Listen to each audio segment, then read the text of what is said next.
जब मैं मेरे बच्चे अफान को देखा हूं तो उसकी बॉडी पूरी हरी हो चुकी थी, उसका चेहरा पूरा हरा हो चुका था, उसको बेरहमी से मारा गया। इसमें असल आरोपी कौन है? इसमें असल आरोपी है स्वामी। तो स्वामी पकड़ा गया अभी तक? शंकर स्वामी अभी तक के अरेस्ट नहीं हुआ है और ये उसी के लड़के लोग हैं। मैं सरकार से और पुलिस शासन से यही अपील करूंगी कि ये जो भी है उनको जल्द से जल्द पकड़कर और उनके ऊपर सख्त कार्रवाई करे। और सरकार से यही मुताल्ला है हमारा कि ऐसे लोगों पर रस्सी कसी जाए ताकि किसी मुसलमानों पर और जुल्म सितम ना हो। और वो लोगों ने उसको मुसलमान समझकर ही मारा है जी, और कुछ समझ के नहीं मारा है। बिल्कुल मुसलमान समझ के, और इस महाराष्ट्र के मुसलमानों को वो दहशत ज़्यादा करना चाहते हैं, डराना चाहते हैं। तब तक यानी बॉडी जब तक पुलिस के हाथ में थी तब तक कार्रवाई कर रहे थे। बॉडी पुलिस के हाथ से निकलने के बाद हम लोग के ऊपर अत्याचार उधर पे पुलिस ने की। मॉब लिंचिंग की जो वाकया हुआ है, ये जो मारा गया अफान अंसारी को, उसकी वजह क्या है? क्या वो इस तरह की तस्करी करते थे, जैसे आरोप लग रहा है कि गाय की तस्करी कर रहे थे या गोश्त कहीं से लेके जा रहे थे? तो क्या मामला पूरा आपको लगता है? आगे तो अल्हम्दुलिल्लाह नसीम खान साहब आए हैं, आज फैयाज साहब आके गए, वारिस पठान साहब आके गए, फिर मुझे कॉल आया, अपना हाशिम साहब का भी कॉल आया, अबू हाशिम आज़मी साहब, हाँ अबू हाशिम आज़मी साहब का भी कॉल आया, मुझे बहुत से जन का कॉल आ रहा है। अल्हम्दुलिल्लाह सब मेरे दुख में शरीक हो रहे हैं। और सिर्फ मैं यही चाहूंगा कानून को कि इसी तरह से गुंडा राज मत चलने दीजिए।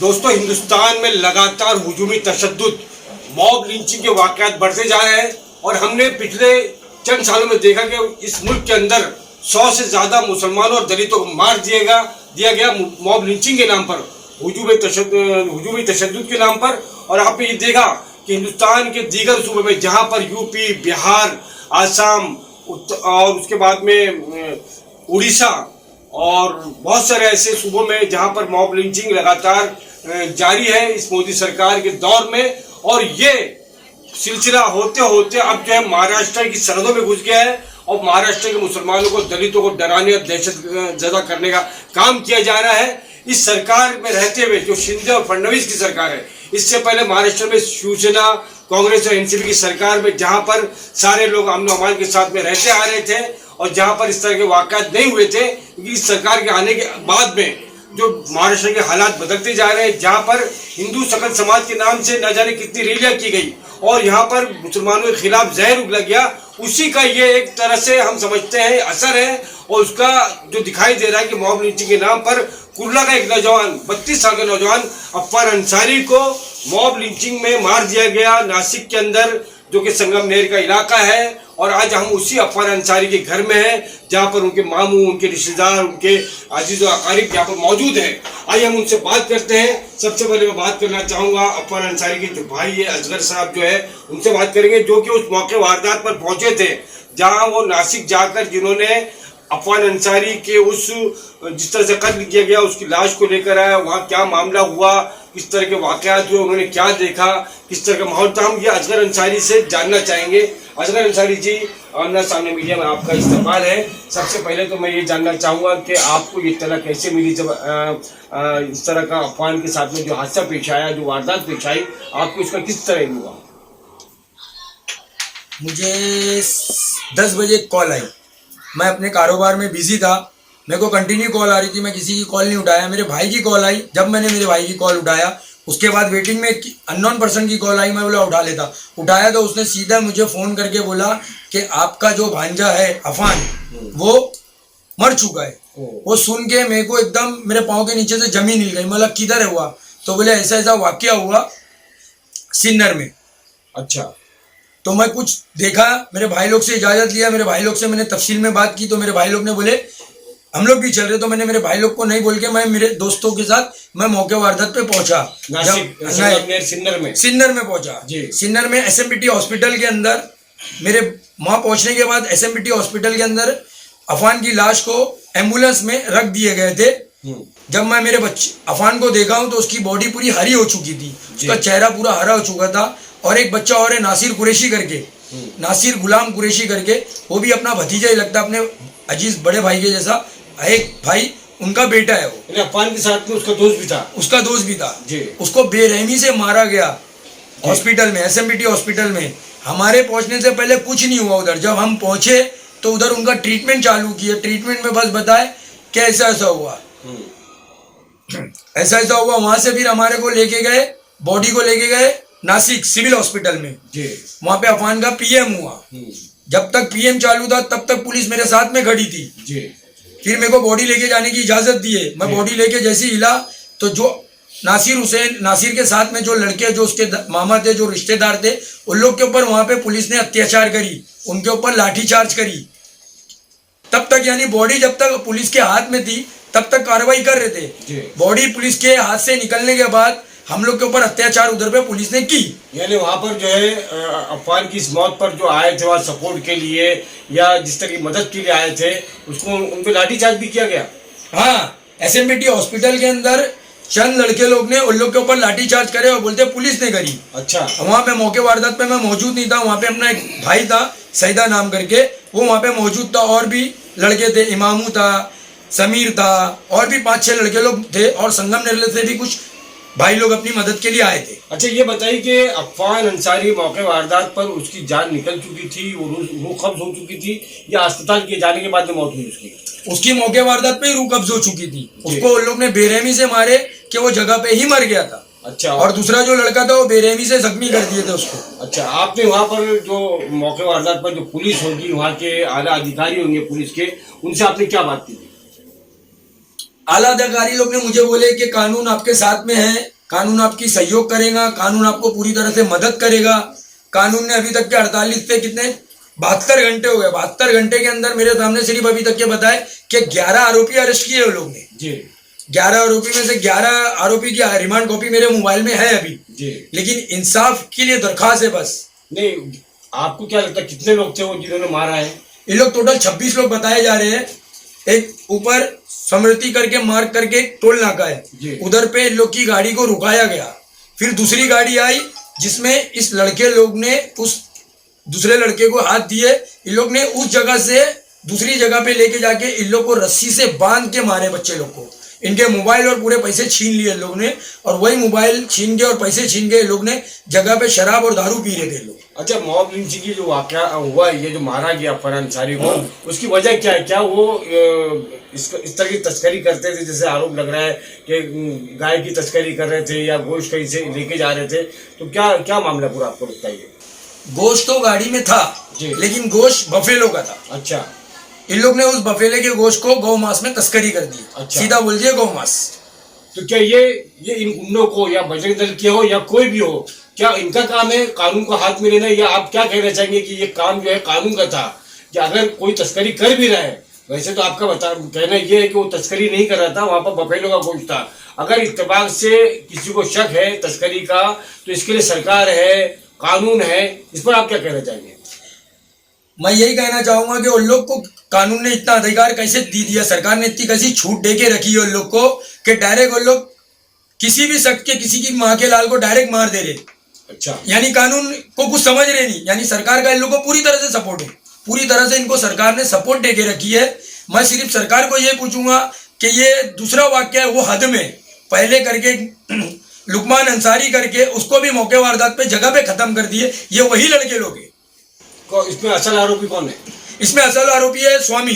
तो स्वामी पकड़ा गया अभी तक? शंकर स्वामी अभी तक के अरेस्ट नहीं हुआ है, और ये उसी के लड़के लोग हैं। बाकायदा मौत से पहले और जो दूसरा लड़का है नासिर, उसने उन लोग की बात चल रही थी जिसमें शंकर स्वामी दूसरे लड़के को बोल रहा था कि नांदेड़ में एक वाकया हुआ कि उन लोग ने बजरंग दल के एक लड़के को मारे, तुम भी इन लोग दोनों को मार दो। तो उसमें से एक बच गया और एक मर गया। अच्छा, शंकर स्वामी जो है, आपने जो DCP है या एडिशनल कमिश्नर है या महाराष्ट्र के जॉइंट कमिश्नर है, क्या आपने इनसे कोई मुतालबा किया है? आपने शिकायत की है कि इसको अरेस्ट किया जाए? वैसा मुतालबा किया आपने? मैंने मुतालबा किया तो बोले बस तुम देखते रहो कि क्या हो रहा क्या नहीं हो रहा, बस आपको अपडेट मिलते जाएंगी। मुझे अपडेट मिली, लेकिन मुझे सिर्फ अभी 11 जन लोग की रिमांड कॉपी आई है, बाकी 15 जन है कहाँ, और 16 वो स्वामी कहाँ है? असल मुझे तो स्वामी किधर है? स्वामी का कुछ पता नहीं चल रहा है, और स्वामी के पीछे बड़े बड़े पॉलिटिशियनों का हाथ है। इससे पहले 1 साल पहले स्वामी के लड़के लोग ने हमारे कसाईवाड़े के एक लड़के को बेरहमी से मार दिया। आज तक के वो लड़का घर पे पहुंचा नहीं है। उसका नाम, उसको उर्फ खन्नी बोलते थे। अच्छा। हाँ, 1 साल पहले भी स्वामी ने ऐसी तरह से एक 302 मर्डर करवाया है लड़के लोग से। ये कब तक ऐसा करेगा स्वामी, कब तक ये लड़के लोग को मरवाते रहेगा। महाराष्ट्र में जिस तरह से मॉब लिंचिंग का ये वाकया हुआ है, इससे पहले भी 2-3 वाकये हो चुके हैं इस महाराष्ट्र के अंदर। तो मिल्लत के जो हमारे रहनुमा है या सेकुलर जो लीडरान है, जो अमन और शांति की बात करते हैं या जो इस मामले में सपोर्ट करने के लिए कौन कौन ऐसे लोग हैं जो आगे आए हैं? आगे तो अल्हम्दुलिल्लाह नसीम खान साहब आए हैं, आज फैयाज साहब आके गए, वारिस पठान साहब आके गए, फिर मुझे कॉल आया अपना हाशिम साहब का भी कॉल आया, अबू हाशिम आज़मी साहब। हाँ अबू हाशिम आज़मी साहब का भी कॉल आया, मुझे बहुत से जन का कॉल आ रहा है। अल्हम्दुलिल्लाह सब मेरे दुख में शरीक हो रहे हैं। और सिर्फ मैं यही चाहूंगा, कानून को, सरकार को यही नोटिस देना चाहूंगा कि इसी तरह से गुंडा राज मत चलने दीजिए। जब से फडणवीस और ये एकनाथ शिंदे सरकार आई है तब से ये ज्यादा ही हो चुका है महाराष्ट्र में। ये लोग गुजरात, MP, UP, महाराष्ट्र को बनाने के चक्कर में है। आरिफ नसीम खान या हमारे लीडर ने सरकार से मुतालबा किया है कि जो बेवा है अफवान की और 2 बच्चे भी हमने सुना, तो उनको 10 लाख का मुआवजा दिया जाए। और आपका क्या मुतालबा होगा? मुआवजे के साथ साथ आपका क्या मुतालबा होगा? उनको फांसी दी जाए, उनको सजा हो, जल्द से जल्द को अरेस्ट किया जाए। कानून से मेरी यही अपील है कि उनको कड़क से कड़क उनके ऊपर कार्रवाई हो। और जहां तक के लोग के ऊपर, जहां अभी तक के लोग के ऊपर जो 2 कलम लगाने की थी, कानून ने उन लोग के ऊपर 2 कलम नहीं लगाए। उन लोग के ऊपर किडनैपिंग की कलम नहीं लगी है और 120B की कलम नहीं लगी है। 302 की कलम लगाए उन लोग ने, 326 लगाए, 324 लगाए, 143 लगाए, ये सब कलम उन लोग ने लगा चुके हैं। लेकिन जहां तक के जो ये 2 मेन कलम है उन लोग पुलिस ने लगाए नहीं है। मैं अपील करूंगा SP साहब से कि ये 2 कलम लगाए और जल्द से जल्द इन लोग को अरेस्ट करे। हमारे साथ यहाँ पर जो है अफान अंसारी की खाला भी है, मैं चाहूंगा उनसे बात करना। अफान इसी घर में रहा करता था और जो ये खाला है, मामू है, भाई लोग हैं इनके, आप क्या बोलना चाहेंगे? मैं यही कहना चाहूँगी कि आज हमारा लाल तो चला गया इस दुनिया से, आने वाले कल में किसी और का लाल न जाए।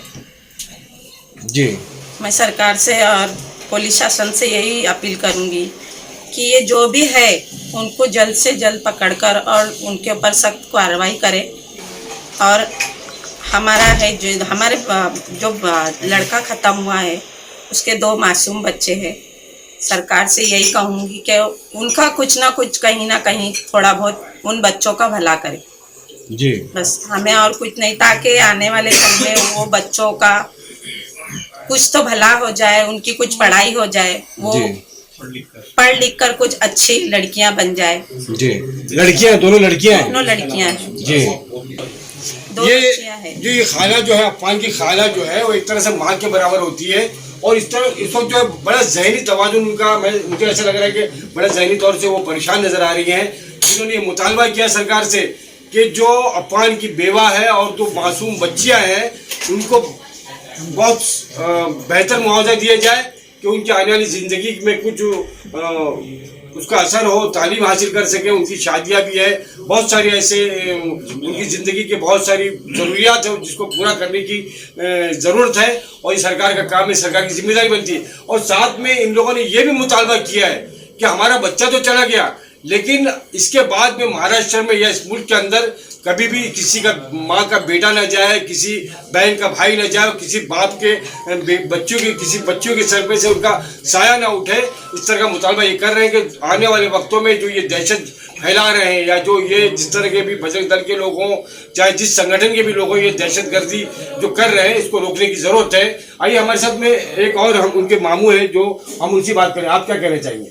मेरा सिर्फ सरकार से ये मुतल्ला है कि हमको इंसाफ चाहिए और हम इंसाफ के तकाजा करते और हमको उन 26 को कुफ्र किरदार तक पहुंचाना है जी। और कानूनी जो लड़ाई है वो हम लड़ेंगे जी और उनको उनके कुफ्र किरदार तक पहुंचाएंगे। और सरकार से यही मुताल्ला है हमारा कि ऐसे लोगों पर रस्सी कसी जाए ताकि किसी मुसलमानों पर और जुल्म सितम ना हो। और वो लोगों ने उसको मुसलमान समझकर ही मारा है जी, और कुछ समझ के नहीं मारा है। बिल्कुल मुसलमान समझ के, और इस महाराष्ट्र के मुसलमानों को वो दहशत ज़्यादा करना चाहते हैं, डराना चाहते हैं। वही मैं कह रहा था कि भाई उसको इंसाफ मिले और हम इंसाफ के तकाजा चाहते हैं और हमको सिर्फ जस्टिस चाहिए जी। जस्टिस ये है कि उनको फांसी की सज़ा होनी चाहिए उन 26 को। ये सज़ा से पूरे हिंदुस्तान को सबक मिलेगा उन ऐसे लोगों को जो ऐसा काम करने के लिए आगे बढ़ते हैं। यहाँ पर इंसाफ की गुहार लगाई जा रही है। अफवान अंसारी के इस घर में उनके अहले खाना ने जो बच्चा इस दुनिया से चला गया, उनके परिवार के लोगों ने सरकार से गुहार लगाई है कि उसको इंसाफ दिया जाए, जस्टिस हो। और हम ये देखते हैं कि इससे पहले बहुत सारे मामला थे जहाँ इंसाफ नहीं हुआ अब तक।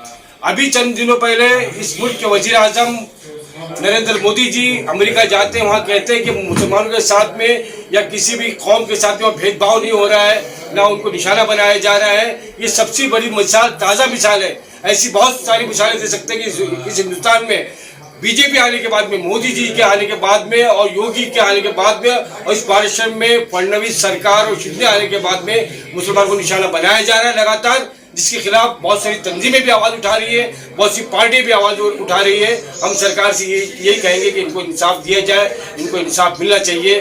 कैमरा पर्सन शाहिन पटेल के साथ आपका दोस्त राशिद दीजिए। जय हिंद, जय महाराष्ट्र, अल्लाह हाफिज़।